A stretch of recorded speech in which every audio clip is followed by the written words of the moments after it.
Asia's best business minds and personalities with nowhere to hide and no way to avoid the questions. A captive interviewee for 30 minutes on board the Singapore Flyer.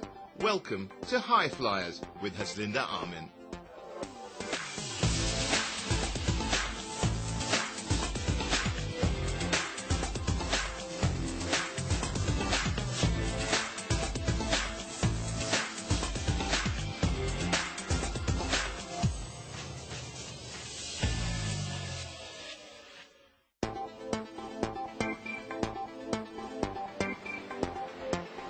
Welcome to High Flyers, the interview show with a different perspective. It was a challenge few would take on, turning around one of India's biggest tech companies after a massive scandal with ripples around the world. But my guest today put himself forward for the job. Meet Sept Gurnani, CEO of Mahindra Satyam. In his last job, Sept Gurnani was successfully running the international operations division of Tech Mahindra, an IT services company. When his bosses bought bigger rival Satyam in 2009, Sept Gurnani staked his reputation in heading up the newly acquired business. Satyam was mired in the fallout from huge corporate fraud, dubbed India's Enron. Profits had been overstated for years and more than 90% of the cash on its books did not exist. As investigators swooped, the outsourcing company's big blue-chip clients began to turn away.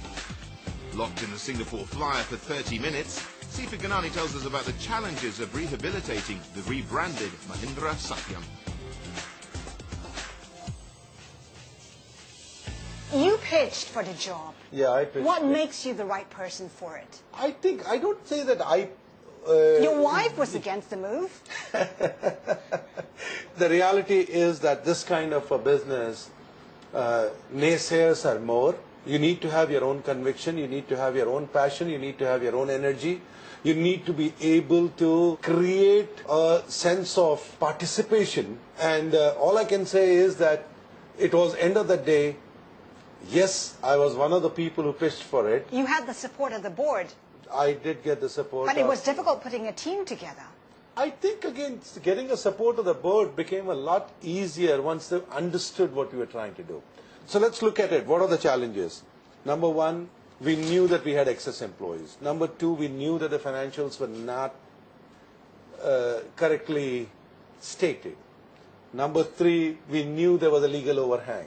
Number fourth, we knew that a fair amount of customers, between the time that the scandals first whiff occurred, which was 2007, 17th of December, when they tried merging a real estate company and an IT company, to 13th of April till we acquired, that 30-40% of the customers had chosen not to continue business with them. That's 53 companies. Right. I mean, so I'm not saying that it was a walk in the park. I mean, the reality is that, yes, there were challenges, but at the same time, you know, you look at what was already there. I mean, what you had is a very committed employees. I mean, that old saying that, you know, my real assets are my people. I mean, if I have those as part of my organization, I can always recreate what I've lost. I mean, I very strongly believe in that. Given the scandal, has it been difficult for you to regain confidence from your customers from all over the world? Was it hard? Customers has been the easiest one because they actually participated in the revival, the turnaround of the company. But you lost 53. Yeah, but that's because that was a time when they didn't know who is on the driver's seat. They didn't know who are the people who are going to take the ship. Are they all back? Not the lost customers. Some of them are back. About 5 of them are back, but otherwise, majority of them have continued to move on in their lives. They have continued to have either insourced. We had a large insurance company which insourced. We had some people which gave it away to the other company. So they are not exactly back, but about 5 of them have come back. So we have regained lost customers. In 2010, you won a contract from FIFA. That is quite a turning point for the company. It was like a coming out party. It was more like telling the world the transformation from Satyam to Mahindra Satyam is now complete. And it's the first Indian company to get such a contract. That was the first Indian company. I mean, it's just, I mean, you know, we feel pride. I mean, we are like, you know, children. I mean, every step is important to us. It was like a major celebration for us. That being the first Indian company to actually demonstrate to the world that we can not only revived the company, but we played flawlessly all the 64 matches. Not one complaint. That helped you secure some other contracts, some deals. It did. Honestly, it did. Because eventually, you're not only looking for an endorsement which is internal, because I could be working with a CIO, I could be working with a chief marketing officer, but at the end of the day, CEO is also reading a newspaper, CEO is also watching your channel. Now, when he watches that channel and he says, Mahindra Satyam delivered, I mean, he's more convinced that this is the company which is here to stay. Right now, what are the biggest challenges for your company? I guess, there are two. Number one is that, as an organization, we will have to bring our operating matrix and our overall growth a little bigger or better than most of the other peer group, because we are in a catch-up mode. That's number one. Number two is that we are still, being invited to some of the dances, some of the parties, but I would not say is that my large ticket calendar or large deals. You're talking about not being invited to the large big outsourcing, a large outsourcing contract. And here we're talking about what, $250 million thereabouts? $250, $300 million outsourcing. So I think that is our biggest challenge right now, is that how we can accelerate our reach, how we accelerate and communicate to people that we are now ready for the big business again. You may be ready, but the world may not be ready for you. When do you see yourself being invited back? I think it's every day is a progress, and I promise you that we are a bunch of fighters. We are a bunch of people who don't take no for an answer so easily. So we are making progress every day. And I can tell you that things are only improving, things are only becoming better. Coming up, firing 10,000 people and winning the trust of the ones that are left. I don't want to say that it was easy. There are times when, you started being challenged, you started feeling that, maybe I'm not doing the right thing.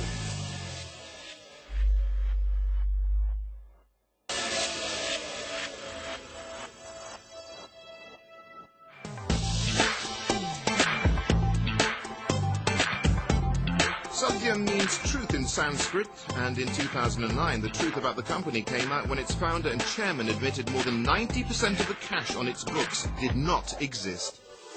Sept Gurnani put himself forward to turn around the computer outsourcing company, now called Mahindra Satyam. Locked into the Singapore Flyer for 30 minutes, he answers the tough questions on shedding thousands of jobs. One of the first things you did was to cut about 10,000 jobs. You had sleepless nights. I think you're right. It was a tough decision. It is not only when I look back, I don't think we had any choice, because I had to meet the payroll. I had to take into account that there was an excessive hiring which had been done by the previous management. I had to take people into confidence and share with them that this is the load this company will not be able to bear, and right sizing is the only answer. India Incorporated had never seen a right sizing for 10,000 people. So my point here is that we deliberated, and then that you're right that it gave me sleepless nights. We went outside to consulting companies, we went outside to management schools to see what we're doing is right. As a matter of fact, management schools came back and said, be surgical, do it now, don't deliberate on it. Now, I still chose to deliberate on it. I still decided that I will do it. The consulting company came and said, listen, you put 6,000 people or 10,000 people outside and then say, I will call you, you are hurting the dignity of the individual. And that individual, you're trying to get his goodwill, it will never happen. CP is not just about right sizing, it's also about maintaining the morale of the workers left. How did you do that? Probably the most difficult one, to be very honest. Communicating with customers, investing in technology, fighting legal battles, finding financial restatements. answering questions on governance, getting inquiries done by almost every kind of an investigation agencies. Yeah, it took a lot of time. But winning hearts of the people, making them believe that the 3-year transformation journey that you have embarked on, that you would deliver on that transformation journey, that the senior people or the management team to first start believing in your vision, I think was the toughest part. I don't want to say that it was easy. Trust me, I was doing one-to-ones, I was doing communicate, and I had my share of naysayers. I had my share of people telling me that... But you're a man always looking for a challenge anyways. I would only put it very differently, that I am an optimist.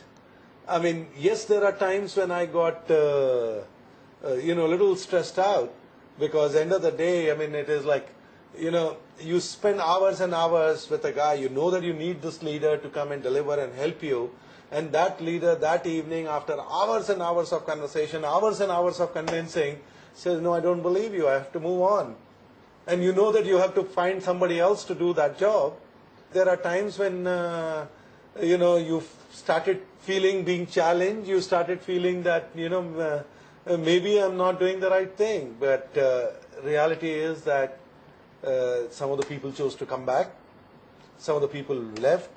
I strongly believe that what worked in the favor is the spirit of the employees. That challenge, that I am within the ship, I'm not abandoning the ship, I'm not deserting the ship, and that we will turn it around and make this ship not only sail again, but we will sail at the speed of a speedboat.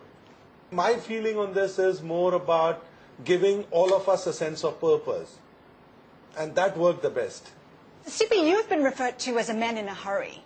You set out a 3-year plan. Isn't that overly ambitious? It's 2009 when we set out this plan on June. I knew it was going to be a little ambitious. As a person and as a management team, did we know about all the breaks that we will come across? No, we didn't know. But honestly, I think if I were to look back and if I look at my own style, I think I changed a lot in that period of time. A person like me who is normally in a hurry, I would have taken a very audacious goal and said I would do it in 18 months. But that I was realistic and said we will need 1 year to only bring stability into the organization. The next 1 year is about not only stabilizing it, but whatever are the diagnoses, we will cure that, ailments that we have. And it's only in the 3rd year we'll declare ourselves 100% normal. I think from my perspective, I think... Are you on track? I would say that we are more or less on track. As I said, that... Is the worst over? The worst is definitely behind us, that I can say. So this year when I started talking to the management team, when I address all the employees, what do I tell them? I tell them, listen, we are like a normal company. When you get up in the morning, we are talking about growth, we are talking about profitability, we are talking about customer centricity, we are talking about employee empowerment, we are talking about community services. We will continue to operate as a normal company. It's like the previous 2 years, there were hours spent on legal battles. There were hours spent on, financial restatement, because end of the day, how many years of, forensics is not an easy thing to do. And I know my finance department, there are people who have worked 365 days, 18 hours a day. Now, that part of it is not a normal life. So I said it is normal life now. So I think to some extent I would say most of us are now leading a normal life. Most of us are now focusing about a future. We are not solving today's problems. Coming up, CP Gurnani's views on tackling corruption. A leader's job is to take decisions. A leader's job is to not tolerate indiscipline. Ultimately, the ethics, values and governance are the responsibility.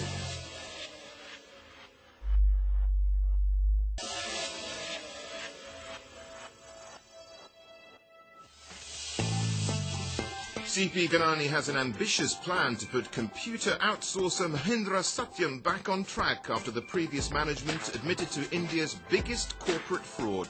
He joins us in the Singapore Flyer and shares his views on corruption. I want to get your thoughts on India. Businesses, investors often talk about the corruption level there. The people are getting agitated, and recently we've seen nationwide protests asking for a stronger anti-corruption bill. Your thoughts on that, on whether or not India is in the right path? I think again, I mean, when you look at the history of India, I mean, we are now talking of 65 years now. Now, in these 65 years, the policies of the government, the direction of the government has changed. I mean, you had successive prime ministers who were very, very socialist, and now you have the present prime minister, which is, more towards the capitalist environment. The reality is that in any kind of a governance, there is a certain amount of a push and pull which always happens. There is a certain amount of lobbying which always happens. Is there political will, though, on the part of Prime Minister Manmohan Singh? I personally believe... A lot has been promised. I do believe that this whole coalition thing does not make them as affirmative, as assertive as they should be. I would expect my leaders to be a lot more assertive. And I strongly believe that this has been a rude awakening for the ruling government. They cannot hide behind a coalition because people do expect them, A, to be decisive, number two is to take action. I mean, you've seen now they are. I mean, the reality is that the 2G scam action has taken, that Commonwealth Games action has been taken. There is a definite sense of awareness within the government also that a leader's job is to lead. A leader's job is to take decisions. A leader's job is to not tolerate indiscipline. I mean, I don't care whether it is in the form of corruption or it is in the form of, not focusing on work, or whether it is not in terms of... Ultimately, the ethics, values and governance are the responsibility. I expect the government to realize that if there are people who misuse the power that they have, then they have to put in a time limit. They have to put in a transparency. And I know that some act has already taken, I mean, that Right to Information Act.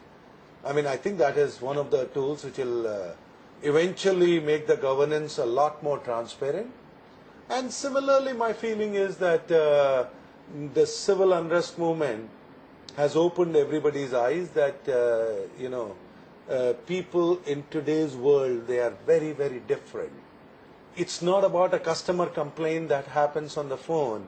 It's not about a people complaint that happens by writing a petition.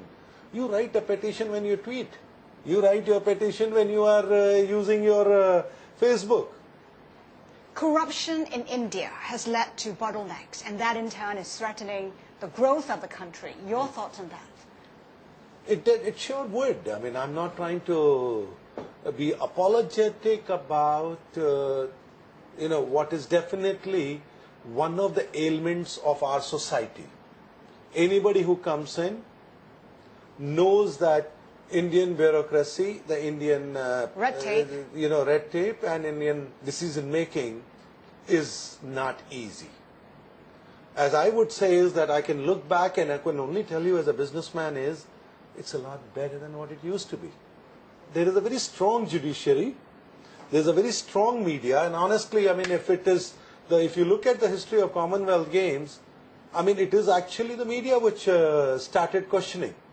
I still believe that a strong people power, the voice of the civil society, a strong media and a strong judiciary will not only make it better, but if I was an investor in my country, I would still go for the merits, and I would still say that India is still the best opportunity in the world because there is a strong judiciary, strong media, and strong citizen base. One of the biggest passions for you is education, and if you weren't in technology, that's one area you'd like to go into. Why is that?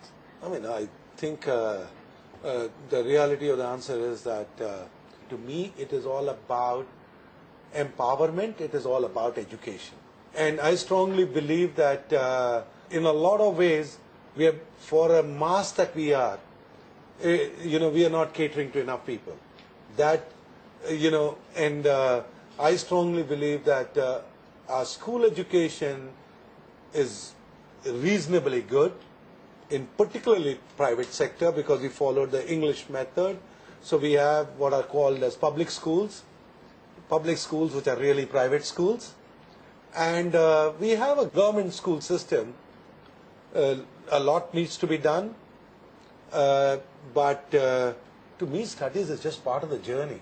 It's what happens outside the classroom. That's education. The reality is that education has to be viewed as an experience. Education has to be viewed as a meeting place. Education has to be viewed as an interaction. On a more personal note, how do you strike a balance in your life? You get up at what, 3, 4 in the morning for work? 2 kids, a family. Where do you find time to golf, for instance, which I know you love? I think, so let me be very, different stages of life, you have your different priorities. Yeah, right now my work is my priority. And I enjoy my work. I love my work. I'm so passionate about my work that if anybody says work-life balance, I say that's my life. And that's what I enjoy doing. My children are now grown up. Daughter is 23, son is 20. I seek appointment with them. I'm just kidding. But the whole point is that we steal time. That's number one. My wife travels once in a while now that the children are older. So she travels with me a few places. So that's my second way. The third part is golf. The golf for me is a non-business activity. That's the only thing where I say I'm not doing any business at all. I actually go with friends who are totally unconnected with my industry. I enjoy going with them because those 5-6 hours, we don't talk business. We are trying to fix the world. We are fixing, the problems in Singapore, Malaysia, China, or we are worrying about our own backs. So there is a lot of activities. As a family, we love going out to see movies. Most of us are foodies. We enjoy experimenting with food. I love cooking. Though I haven't been doing much, but I consider cooking as the most mindless activity and instant results. I know what the results are in 30-60 minutes. You missed out something really important to most Indians, cricket. The last one full match that I watched was a World Cup final. And it is again because it was a family activity. That what are the chances of being in India playing the World Cup final? So let's go and do it. And so a group of us, we bought tickets at astronomical prices, but we went. It's one of those activities which when I was growing up was an important part of my life, but I don't think I have the time to watch cricket.